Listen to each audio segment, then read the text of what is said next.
and non-teaching faculty and my dear students, all of you, very good morning. అలాగే మహిళా దినోత్సవ శుభాకాంక్షలు.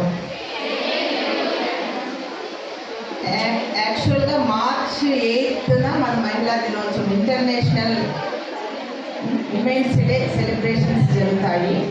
But tomorrow is Sunday కాబట్టి inconvenience ఉండకూడదని ఇవాళ జరుపుకోవడం జరిగింది. అయితే ఈ సందర్భంగా ఇక్కడ మనకు అవేర్నెస్ క్రియేట్ చేయడానికి ఈ అకేషన్ ద్వారా ఇక్కడ వచ్చినటువంటి పెద్దలందరూ కూడా మిమ్మల్ని బాగా ఎంపవర్ చేస్తారని నేను అనుకుంటున్నాను.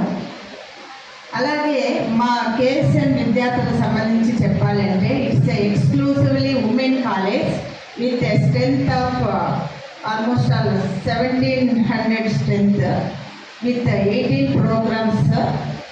అండ్ ఇక్కడ ఉన్నటువంటి పిల్లలు మంచి స్కోరింగ్ అనేది కూడా జరుగుతుంది.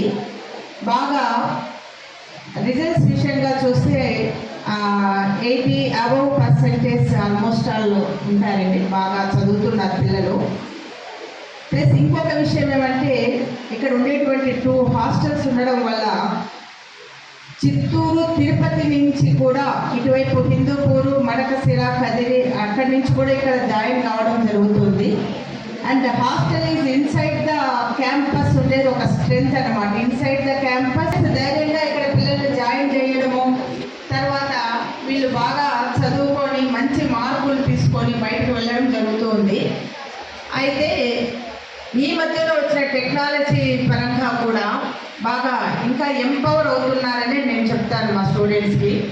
ఈ మధ్యకాలంలో 3-4 మంత్స్గా జరుగుతున్నటువంటి చేంజెస్లో పిఎం ఉషా కింద ప్రైమ్ మినిస్టర్ గారి ప్రోగ్రామ్ కింద కాలేజ్లో డ్రోన్ పైలటింగ్ ప్రోగ్రామ్ జరిగిందండి. ఆ డ్రోన్ పైలటింగ్ ప్రోగ్రాంలో మన పిల్లలకు చాలామందికి తెలుసు ఆ విషయము జరిగింది.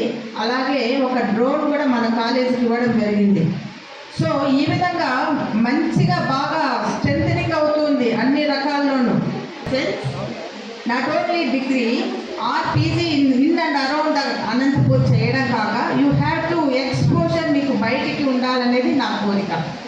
ఎందుకంటే బాగా మంచిగా అకాడమిక్స్ బాగున్నాయి మీకు, ఇంకా ఎక్కడ ట్రబుల్ అవుతుంది యు ఆర్ బయటికి ఎక్స్పోజ్ కావడంలో. బయట ఎక్కడైనా ట్రైనింగ్ ప్రోగ్రామ్స్ కానీ ఇంటర్న్షిప్స్, ఇప్పుడు మనకు ఎలాగో న్యూ ఎడ్యుకేషన్ పాలసీ ప్రకారము మనకు అప్రెంటిషిప్స్ ఉన్నాయి, ఇంటర్న్షిప్స్ ఉన్నాయి. తర్వాత ఫస్ట్ ప్రాజెక్ట్ వర్క్ కూడా చేస్తుంటారు కదా, స్టార్టింగ్లో ఫస్ట్ ఇయర్ నుంచి చేస్తున్నారు. అయితే ఇక్కడిక్కడే చేసుకుంటున్నారు. వాట్ ఐ అబ్జర్వ్, నేను వచ్చింది 24 అక్టోబర్లో 24 వచ్చానండి, అక్టోబర్ మంత్. అయితే అమ్మాయిలో అయినందువల్ల వెళ్ళడం లేదా, లేకపోతే ఇంట్లో nation. So we want more such opportunities. So the opportunities are not existent at the basic level. Most of the girls, they are denied the basic right to education because of the early marriages or the disparity. సరే అందరూ మాట్లాడుకుంటున్నారు, మీకు అంతా చెప్తే ఏం తెలుస్తుందమ్మా. మీరు మాటలు పడిపోతే ఇక్కడ వచ్చినటువంటి పెద్దలు చెప్పేటువంటి కూడా మీకు అర్థం కావాలా. చూడండి, ముఖ్యంగా మీకు మహిళా డిఎస్పీ గారు వచ్చారు మీకోసం. ఆయన అన్ని గమనిస్తున్నాడు, ఎవరు ఏం మాట్లాడుతున్నారు ఏంటని డిస్కస్ చేస్తున్నాడు.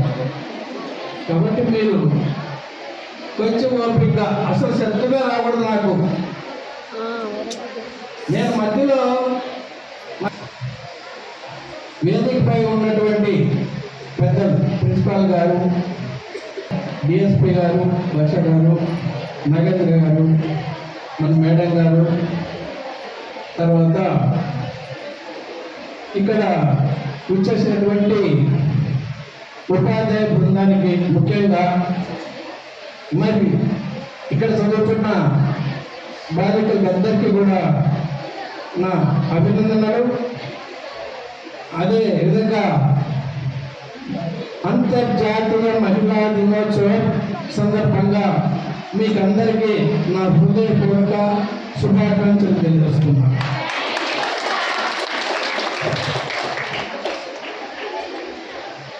ముఖ్యంగా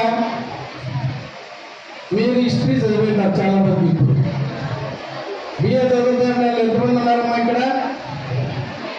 బిఏ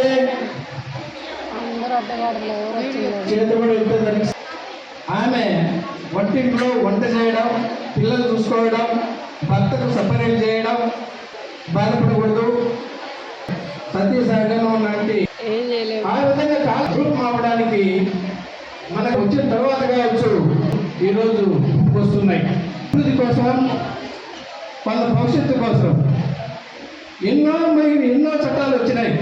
ఏమి కొత్తగా చట్టాలు ఏమొచ్చినాయి? ఎవరైనా ఒక్క చెప్తారా?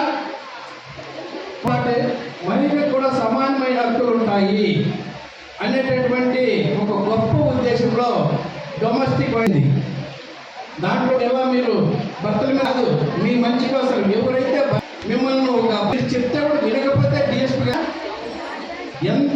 మీకెంత రమాదేవి ఒక టీకి తీసుకురా చెప్తాడు, చెప్పాల భర్త. కానీ ఇంతకుముందు ఏముంది? టీ తీసుకురానే లేదా?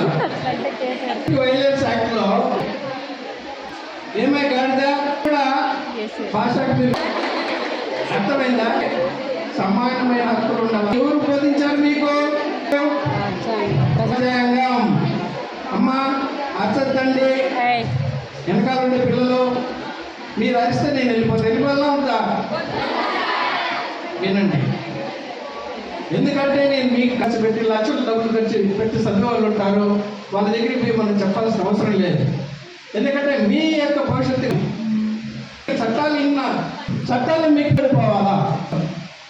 చట్టం వచ్చింది మహిళలకు ఉంటాయని 14లో అందరూ బాగుండాలని రాజ్యాంగం అది మాత్రం చెప్తారు. మనకు రాజ్యాంగం ఏముండేది చెప్తే కదా అంబేద్కర్ రాశాడు. ఆయన ఎప్పుడో ఉన్నతమైన ఆశయాలతో రాసినాడు. రాజ్యాంగం బోధించింది. ఎప్పుడు రాజ్యాంగం అమల్లోకి వచ్చింది? 1949 అప్పుడు వచ్చింది. కానీ